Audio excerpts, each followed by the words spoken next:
This is the Rebel Author Podcast, where we talk about books, business, and occasionally bad words.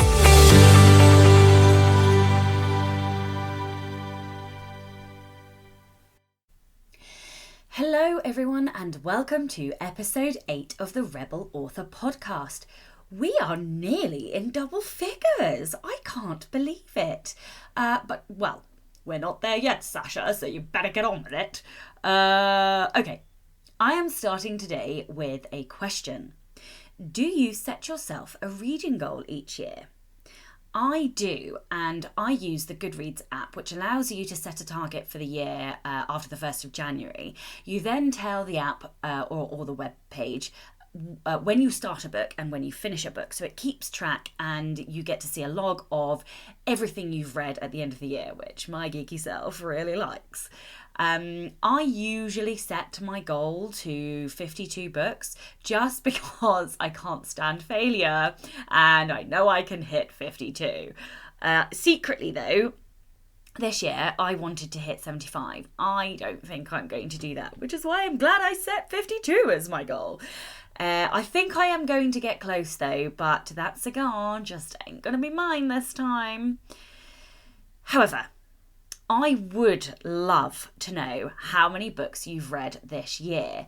Tweet me at Rebel Author Pod and maybe show me a pile of your books, or tweet me how many books you have read this year, or even tweet me your favourite book this year.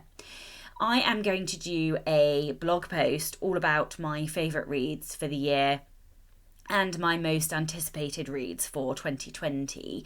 But yeah, I just thought by way of recommendation today, I would give you a book that I've read recently. I have just finished Atomic Habits by James Clear, and I thought it was enlightening and really thought-provoking. It showed me both how to establish new habits and also efficiently break the old ones. I highly recommend it, and if you read it, let me know.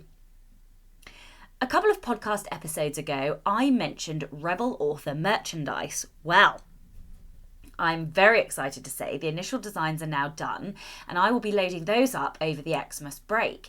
Thank you very much to Icy Cedric, who has done the design work. If you need some design work, go check her out. I will leave a link to her website in the show notes.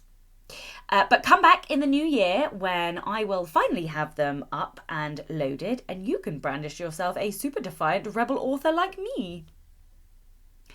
In January, I will also be bringing you a Scrivener metadata tutorial. If you're not in my Facebook group, 13 Steps to Evil, then hop on over, because come the first-ish week of January, I say ish because holidays are crazy and it might be the middle of January by the time I finished editing it, but one of my super kind Facebook members, Tim Seabrook, has taken the time out to record a video tutorial for us on working with Scrivener metadata and how it can help you keep track of things in your novels and your world building.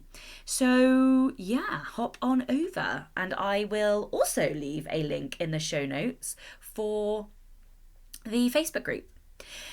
Okay, I have been talking about the books that I am working on at the moment. I told you all that I have paused my fiction book tray and flipped over during Nano to the Anatomy of Prose. So I thought I would give you a little bit of an update. I don't know about anybody else, but I seem to be hemorrhaging days at the moment. I mean, if it's not pieces of my body falling off and resulting in emergency bloody doctor appointments or dentist appointments or, chiropractor appointments or any other menagerie of appointments out there, then it's fucking kids' Christmas fairs and nativities and jumper days and kids' parties, and then it's cars that won't start because, of course, nothing in England knows how to deal with any other weather condition than persistent rain, including, apparently, our transportation. And, lest we forget the Christmas shopping for our aunts and uncles and mums and dads and cousins and stepsisters, stepdogs, uncle's wife, Oh my God, I am exhausted. And we have not even done our 1,000-mile round trip of bloody family visits yet. So yeah, I will quit bitching and tell myself to suck it up, princess. But, anyone else finding December hard to actually get anything done? Okay, so today is the 13th of December, and I am going to quit bitching because I have at least made progress since the end of Nano, where I had 30,000 words, and today I have broken 41,000 words on the Anatomy of Praise.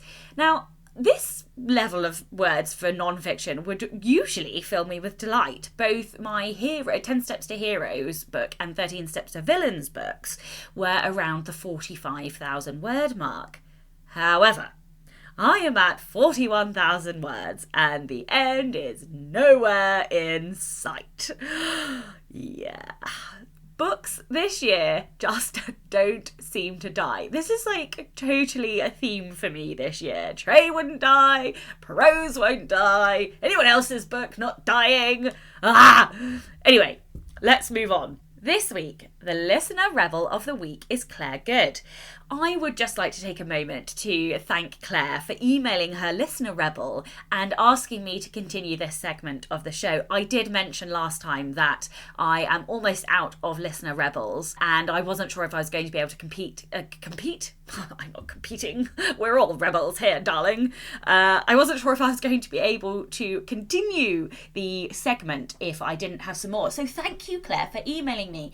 And don't forget, if you would like to be a Listener Rebel, then email your story to rebelauthorpodcast@gmail.com or tweet me at rebelauthorpod. So, Claire says, my mum refers to baby me as the bulldozer. According to her, and I'm sure totally objective reports, I used to run instead of walking. I bumped into things all the time, fell downstairs and occasionally strode over other toddlers crawling in the paper. I laugh. I shouldn't laugh. That's terrible. I shouldn't laugh, but girl after my own heart. Although this might be less about being a rebel than an inconsiderate little rascal, I also wasn't very fond of going to bed when told to. After my parents tucked me in, I used to set myself free by jumping over the edge of my bed. After a few short-lived getaways, my parents resorted to clipping my sleeping sack to the mattress. Oh my goodness. I was made a prisoner behind the bars of my crib. My crime? A total disregard for curfews. Seriously, total night owl here. That night, I sent the message that I was untie-downable and that I was determined to have things done my way. At least that's what I imagine my parents felt when they saw a tiny mattress crawling its way along the corridor, seemingly on its own. Underneath, a bulldozer baby clipped to her bed by her sleep sack, who didn't mind bending a rule or two to break free. I fucking love this story so much. What a legend baby Claire was. If you have a rebel story, please email it to me at rebelauthorpodcast@gmail.com or tweet me at rebelauthorpod. We have 2 new patrons this month. Welcome to Meg and Holly. Thank you so much for your support. It really, I know I say this every time, but genuinely, it really does mean the world to me. And it also ensures the podcast lives. And whenever I say that, I always feel like Frankenstein. No, wait, the chappie who made Frankenstein live, because I'm like, my podcast lives. Okay, so I am prepping up for December's Patreon-only podcast episode, where I will be talking through my transition from full-time day job, corporate slave, to full-time self-employed freedom person. Anyway, as well as answering Patreon questions on this topic. So if you would like to ask me questions on that topic, or if you would like to get early access to all of the Rebel Author podcast episodes, you can do so by visiting www.patreon.com/Sasha Black. And that is Sasha with a C, not an S. Hopefully you all know that by now. Oh, and don't forget, you also get access to the backlog of posts when you join up. You don't just get new content, you get all of the content from before as well. And you get to determine the topics and themes I talk about in my Patreon-only posts. So, on with the show. Hello and welcome back to the Rebel Author Podcast. Today I am with Bryan Cohen. Bryan is the CEO of Best Page Forward, an author copywriting agency that's written over 2,000 book descriptions for the author community. His books have also sold over 100,000 copies. He's also the creator of Amazon Ad School and the 5-day Amazon Ad Profit Challenge. Welcome. Thank you for having me, Sasha. I'm happy to be here. You are most welcome. It's an honor. I have listened to the Sell More Book Show for years, so it is a great pleasure to finally get to talk to you in person. So thank you very much.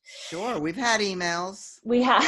Yeah, we have. I've joined some of your webinars and so on and so forth, and read Synopsis, which I love. And if anybody hasn't read the book, I highly recommend it. So thank you. Tell listeners a little more about you, your books, your business, and how you got to where you are. Sure. Well, I started publishing in 2010, so I got in early. Doesn't mean I did a great job when I got in there early, but I originally started by repackaging together some of my blog posts into a book.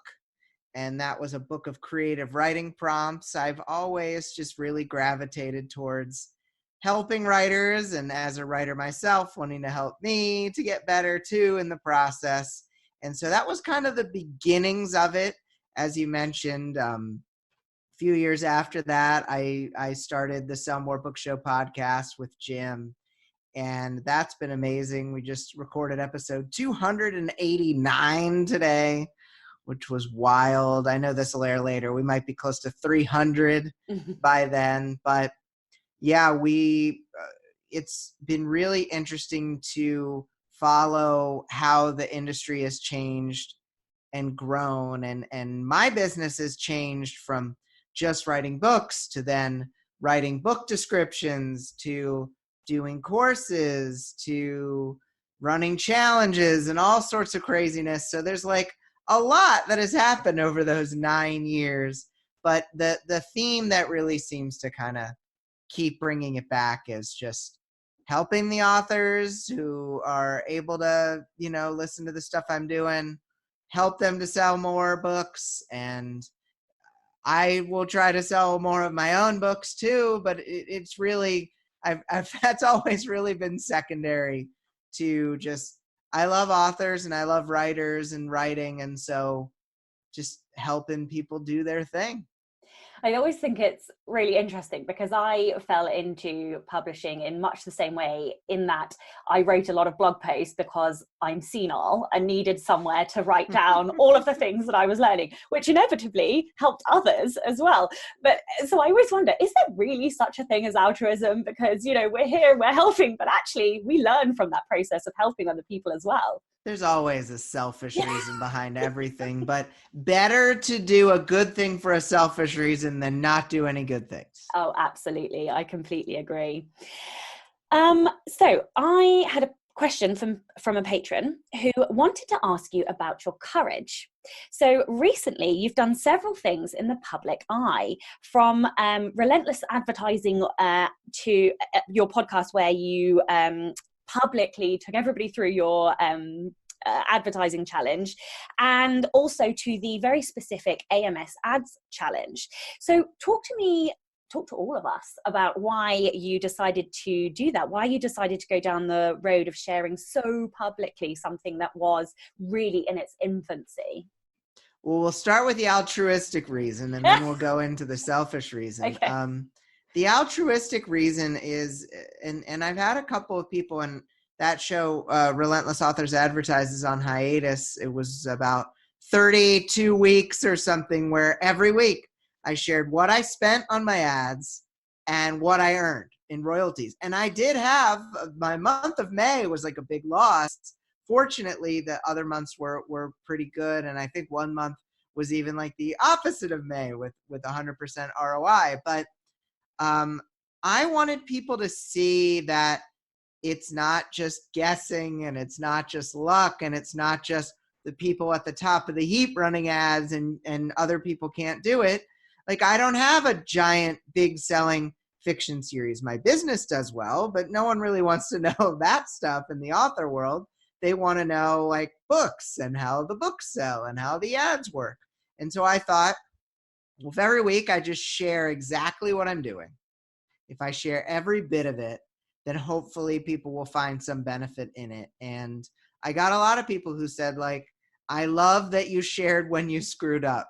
Because we don't see that too often, right? Like we're hearing the big wins and it's connected to selling something. And a lot of the podcasts are focused on big wins for good reason.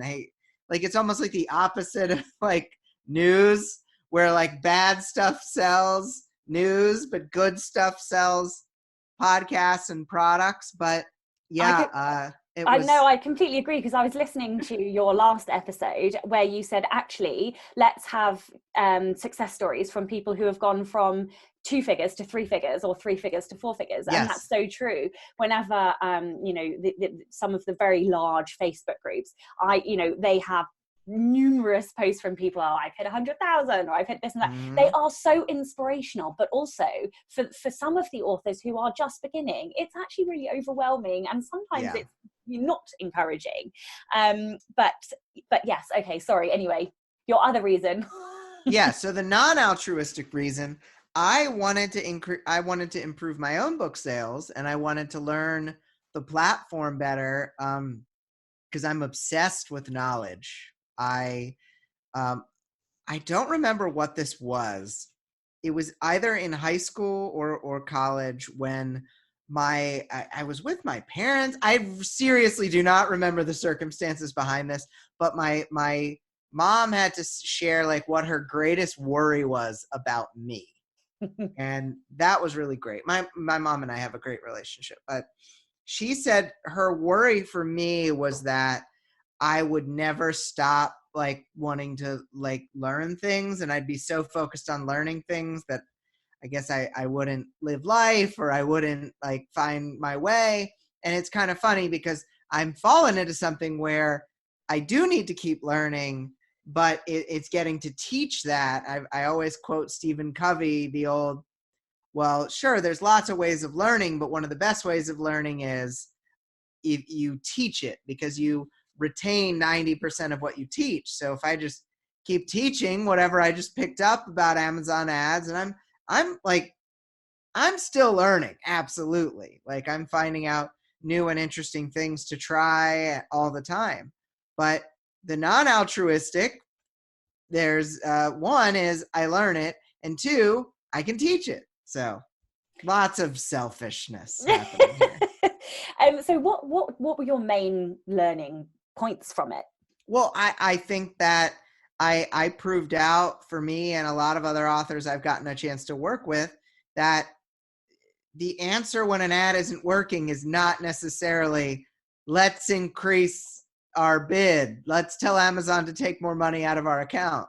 That's not, in some cases, you're making money hand over fist. Your conversion rate, which is how many clicks it takes to get a sale or a Kindle Unlimited full book read, if it's like 3 clicks leads to a sale, and I've been fortunate enough to have a couple of those, and like, yeah, let's keep spending on those. But if you're not in that boat, which 99% of the author community is not, then you shouldn't just say, well, 40 cents didn't work, let's bump to 60, let's bump to 80, let's bump to $1. Then all of a sudden you're like, wow, I lost a lot of money. And it's because profit needs to be the number one focus. And to have profit, you need to spend less and make more, which seems like, well, duh, but based on what I've seen people actually do, it's not necessarily the rubric that people are following. Oh, yeah. So you recently, at the time of airing, it will be not so recent, but you recently completed your 5-day AMS Ads challenge, but you're intending to launch another one. So can you tell listeners a little bit about the challenge, what it involves, and how they can participate? So this was wild. Like, imagine that when you're going through like a course, like any of the courses, because there's a lot of courses. We all know that. I've had courses, there's courses, there's ally courses, there's all sorts of courses. So imagine that when you're going through a course, it's not just you doing it. Like, you aren't just the only one like in your room watching the video. There are actually 800 to 1,000 people all doing it at the same time. And so when you're having a problem with something, you can go message someone else. You can post in a group. You can say like, I have no idea. I touched Excel and it blew up. So I can't put these keywords in here. What do I do? And there's a bunch of other people doing it at the same time, some of whom are in your genre, some of whom aren't. And that was kind of like my experiment. Like, what if, and there's been challenges all over. Like, I've seen challenges that are like, the $1 million challenge, 5-day $1 million. And I'm like, what does that even mean? Because I'm like, I just, are we supposed to like rob 5 banks in 5 days? Like, I don't even know. But this was the Amazon Ad Profit Challenge. So the goal was, if we sat, however many people would show up together all during the same week to watch the same videos, create the same ads using the same free systems, all of it, like nothing requires any money in there. And we all did it at the same time in an effort to have at least just one profitable ad. That was the goal. It wasn't $1 million. It was, can you get one ad that is spending $2 and you make $3? Like, we're not looking for miracles here. Would it work? And it didn't work for everybody. Certainly, I didn't expect it to. But through people sitting down, doing the challenge, all working on it together, it was pretty amazing. There were authors who had just never had never understood it. Like, maybe they'd created ads, they heard about it on a podcast, they created something, they lost $10, so they stopped. Who never really understood it, first and foremost, but then just really understanding the concept of profit. Whoa, I spent $3. I sold $6 worth of books. I made money. And so that was what the challenge was. There was homework and extra credit. I did not expect this, Sasha. Well, but I should have known, because we're all nerds, right? Like, I'm sure you were a nerd. I'm still a huge nerd. And so when there was a chance for extra credit, we all did it. And because we're all word nerds, and we all did it. And so I put this extra credit. I'm like, I don't know if people will do it, but it'll give them something to do. And so many people did it. And so it was kind of like, the homework was like, create 2 ads. And the extra credit was like, create 10. And then someone's like, I created 39. And it's like, just people just going all in on it. And we all got to work on it together. And I learned so much at the same time. And so, like a day in, I'm like, well, we're definitely doing it again. And so we are going to do it again in January. But like, that's what it is. It's like this free-for-all class social experiment sort of thing. And it was wild. So this is more from a point of technicality, having run a lot of AMS ads over the years. Yeah. Is 5 days long enough to see profit? Because some of my ads take a week before they really kick in. So when I saw it was 5 days, I was like, can you really get, I mean, obviously you can, but I mean, you saw a lot of people getting profit, or? Yeah, that was the thing I didn't know. Yeah. Too. I did not know. I was like, well, I don't want to make it too long. I don't want to make it like the 30-day challenge, because people are going to tune out. But I wanted to try. And I will say there was a slight cheat in there. There was a prep work day a few days before the challenge began. So it was really about 8 days, but still 8 and 5 days, not that different. And yes, dozens of authors posted about turning a profit, and some who didn't turn a profit said, okay, I didn't turn a profit, but I have never sold like this amount of copies of this book. And if it's a loss, I'll take it because I've never seen this happen before. Amazing. Okay, let's get nitty gritty. I've got my nonfiction AMS ads down, but I know that a lot of the listeners are fiction writers. Yes. So talk to the fiction authors listening. What are some really tangible, actionable tips that people can go away and implement now? Well, I think the biggest tip I can say is that think of what would feel like a crazy amount of ads for you to create, and then multiply it by 10, and that's how many ads you should be creating. Like, man, 40 would be a lot. All right, 400. Man, 60 would be a lot. 600. Like, I've walked a lot of people through kind of the process of, all right, you do some testing and then you use the testing and you put that to the next level. People are like, oh, the next level, that sounds good. Like, I'm ready for the next level. Been doing this 3 days, ready for the next level. I'm like, no, you don't understand. Like, there are authors. There's a great author out there, James Rossone, who I've had the pleasure of speaking with on the phone. And he posted one of those 20 books posts, the $500,000 over the course of, I think, 18 months. And I was speaking with him about ads, and in his post just saying, like, yeah, so I do this exact strategy. I get like hundreds and hundreds of ads going. I keep researching. I find the also bots. I go deeper. He's done a lot of, like, kind of what I call second generation, third generation ads. Hundreds of thousands of dollars of book sales, is continuing to do keyword research.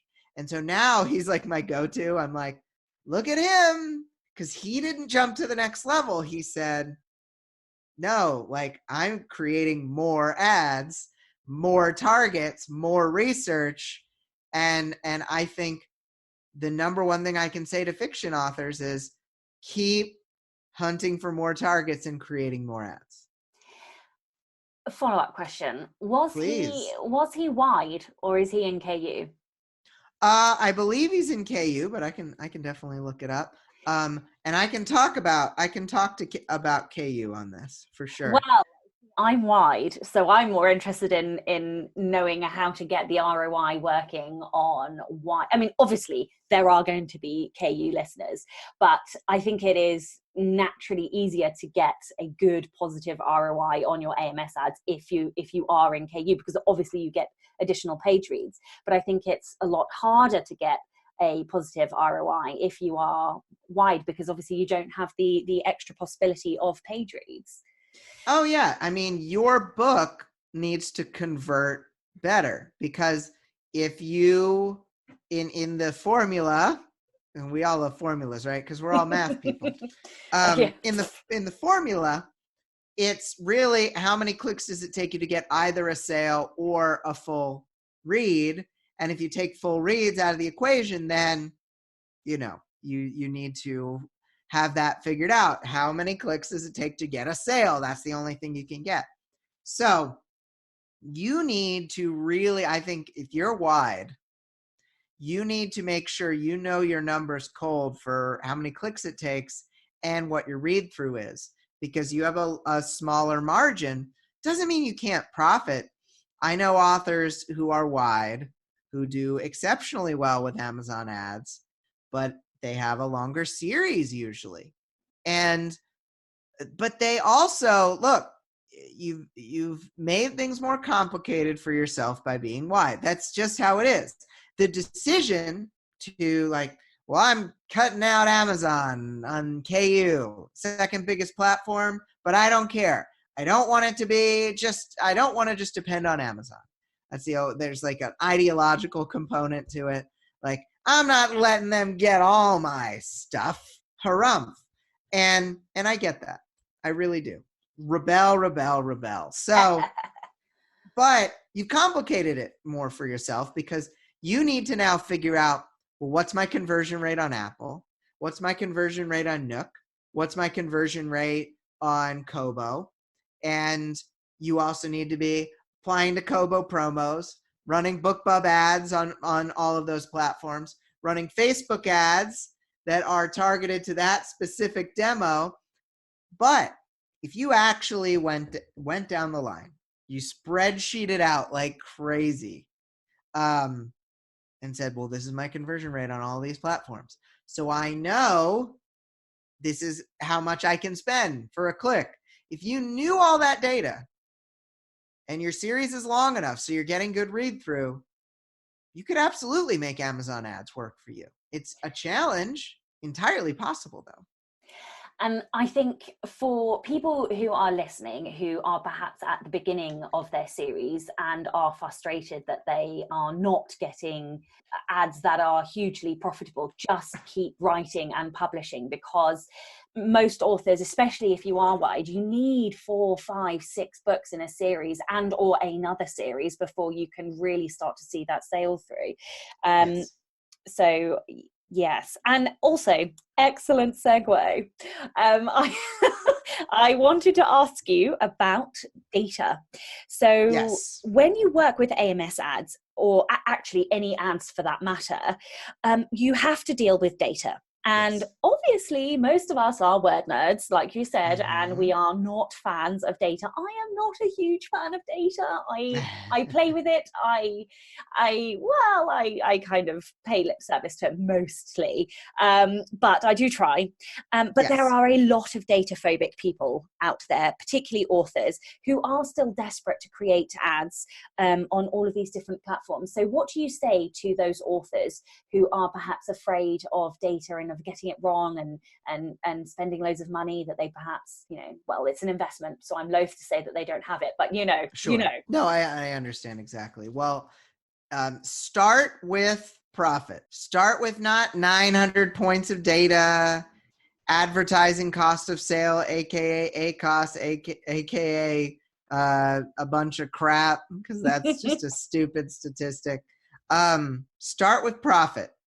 Look at a month. Look at your past month. If you ran ads, you can look at your past month based on how much you spent and how much you earned. If you see, I spent $10 and I made $30, which number is bigger? If the profit, if the royalties are bigger, you made a profit.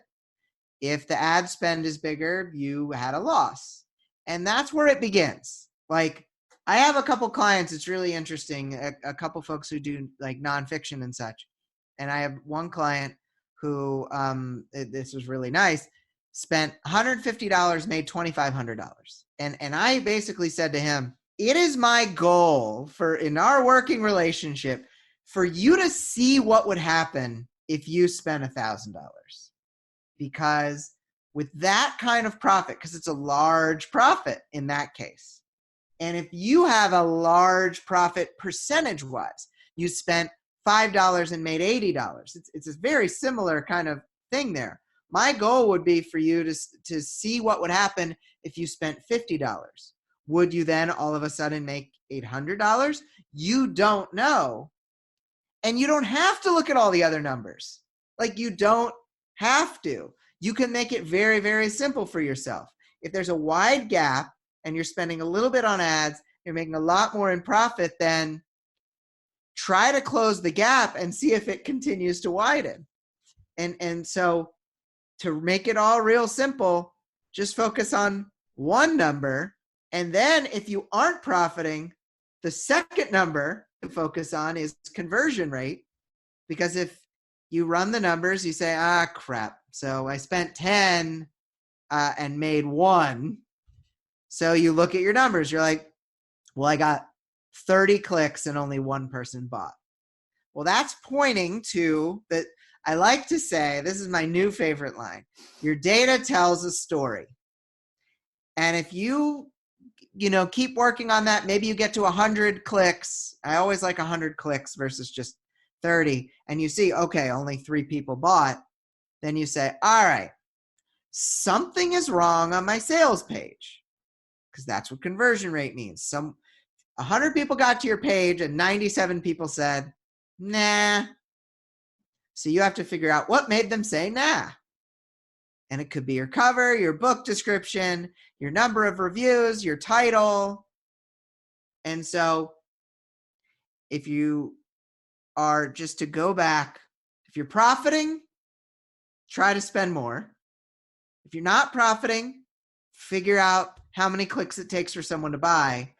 And that is literally all you need at this stage of the game. We don't need Amazon Ad 303 course that's taking us to figuring out your click-through rate and your keyword duplicates and your product targeting ads and all sorts of stuff that you don't need because it's too early. I think there's something in there around a mindset shift, because I think certainly I did when I came in and I was first starting to advertise.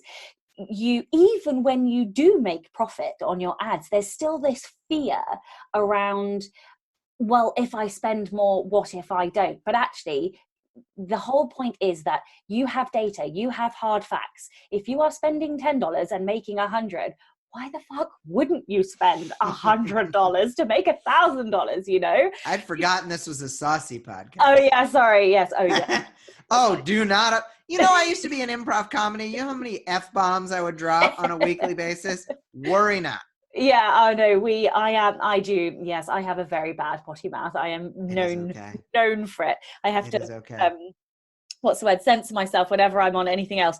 But I couldn't be bothered with that when I was going to interview everybody. I just need to not censor myself. Yes. So mindset shift. I just think that authors have to, really swallow that actually, if you want to make money, you are going to have to spend money. And if your ads are profiting, just spend more because you will make more. Yes. But you also segued again. Look at you. Nicely, I know. It's almost like I planned these questions into your sales page, and I can't speak to you and not talk to you about blurbs and hooks. Yes. So as I said, I think I've even written a blog post about how good your sizzling synopsis book was. Oh, thank you. But do you think there's a formula to writing a blurb that authors can use as a starting point? Well, I think there are notes to hit. Like, I have my formula. I mean, you've read the book. People have read the book. Start with a hook, synopsis, selling paragraph, call to action. I've said it a million times. But if you don't want to follow the formula, that's fine. But there are certain things you want to make sure you get in there. Having some kind of hook, some kind of top line thing, and making that first. I've actually, I forget who I was talking to, but they were playing with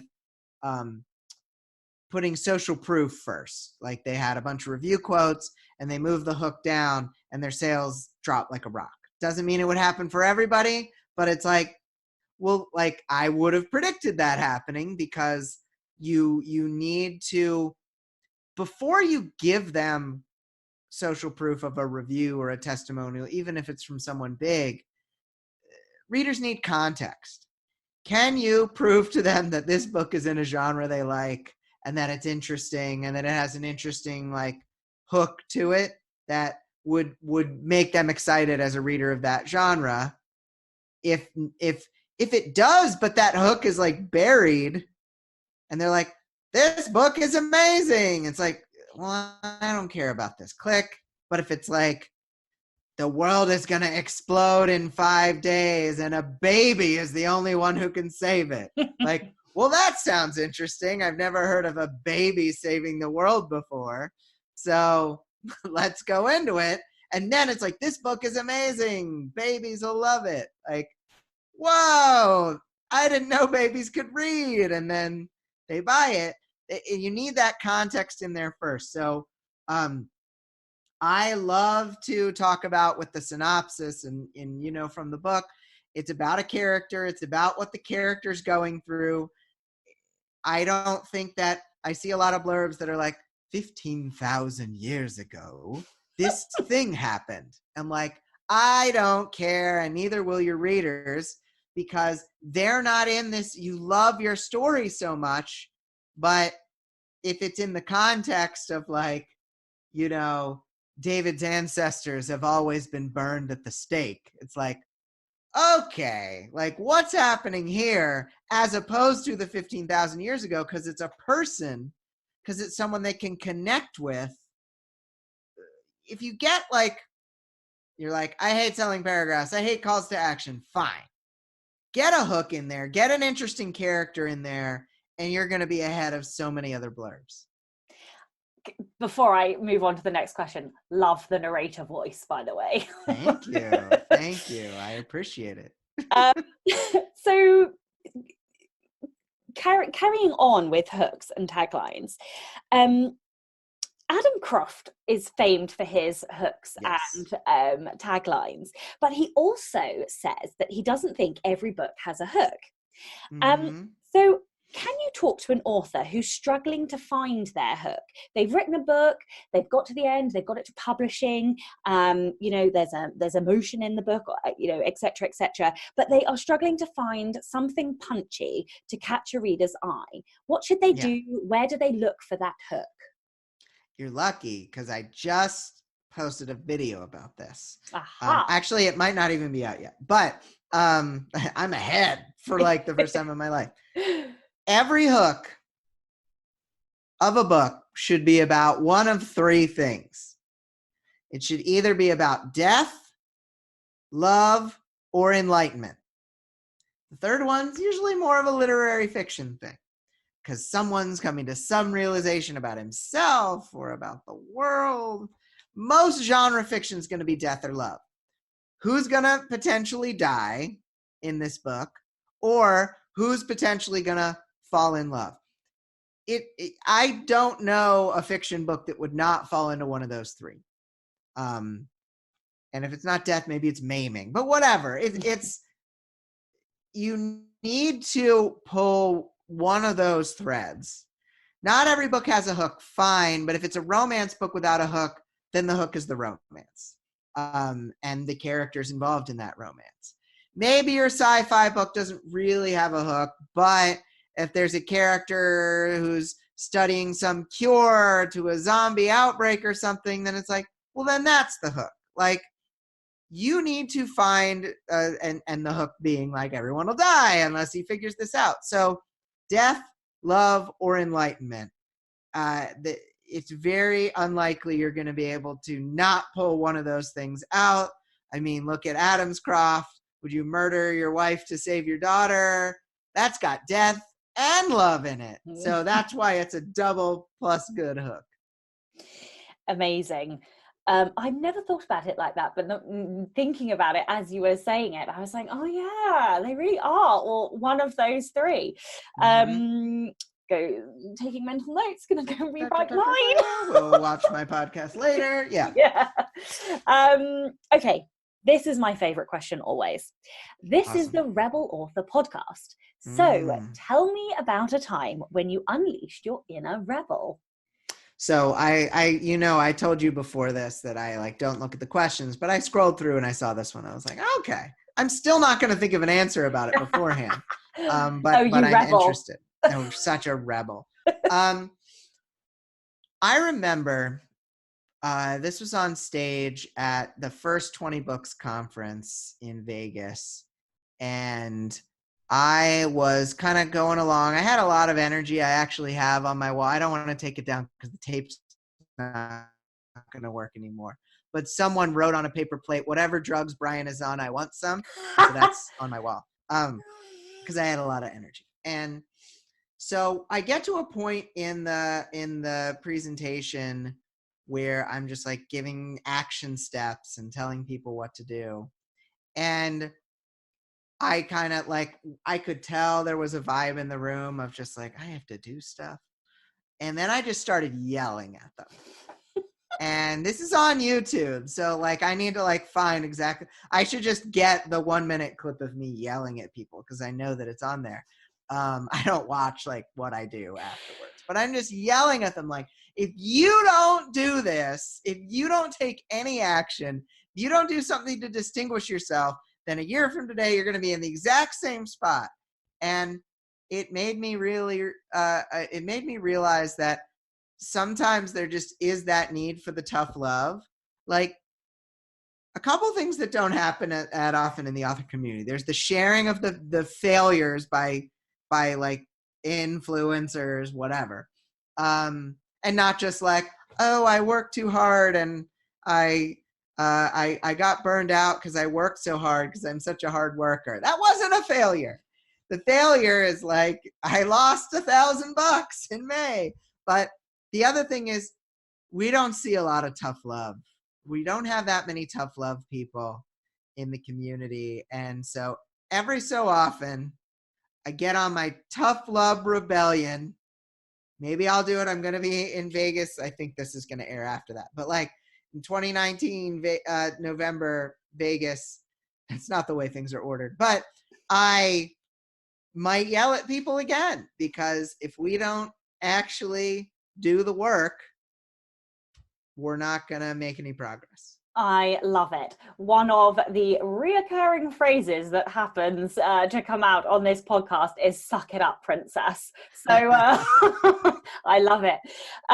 Okay, so tell listeners where they can find out more about you, your books, and your podcasts, and also your ads challenge. All of the things. So this link will be live when this goes up. It is not live yet, but which is always like the magic of podcasting. bestpageforward.net/challenge.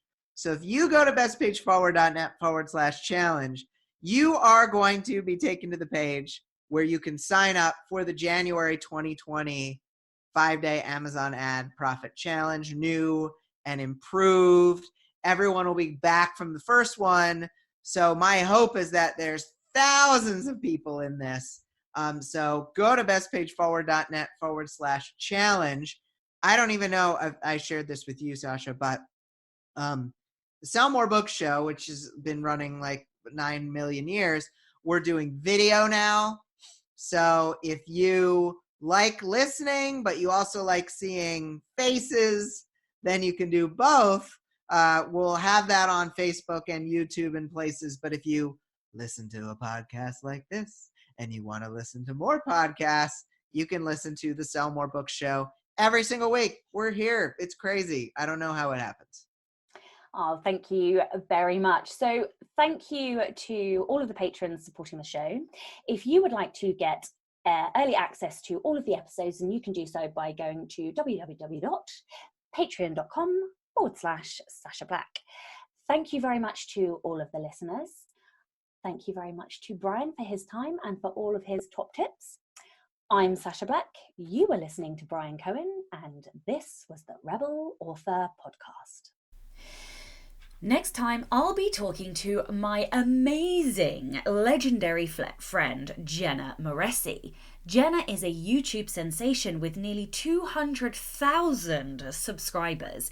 She'll be here with her potty mouth, which is one of the reasons I love her, talking all about how to build a platform as an author on YouTube and connect with readers. Don't miss it. Don't forget to tune in and subscribe on your podcatcher. And when you have a moment, please leave a review.